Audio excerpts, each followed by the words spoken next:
आजकल न्यूज़पेपर एक कार्टून के पढ़े। I am sorry, we have to let you गो।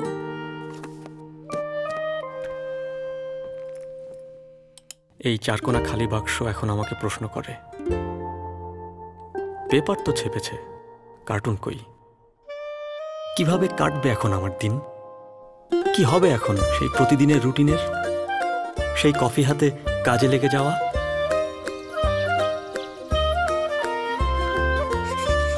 দুনিয়ার সাথে লুকোচুরি খেলতে খেলতে নতুন আইডিয়া পাওয়া, কোনো টিকিট ছাড়াই যে কারো জীবনেই ঢুকে পড়া। শেষ হয়ে গেল সেই লুকোচুরি, সেই প্রতিদিনের ঝগড়া। Think out of the box, bro. কখনো অযথায় কথা শোনা, কখনো ঢিল খাওয়া। সত্যি বলতে কার্টুন তো আমরা দুজনেই ছিলাম। প্রতি সকালেই বাক্সটা থাকতো খালি, আর প্রতিদিন আমার জীবনের গল্প দিয়ে ভরে যেত বাক্সটা। কিন্তু এখন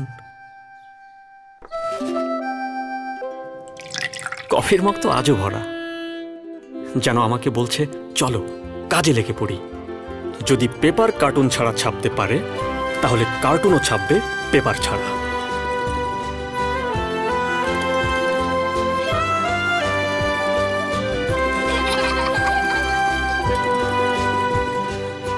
কার্টুন আর কার্টুনিস্ট চুপচাপ বসে থাকতে পারে না। তো কফি হাতে নাও আর কাজে লেগে যাও।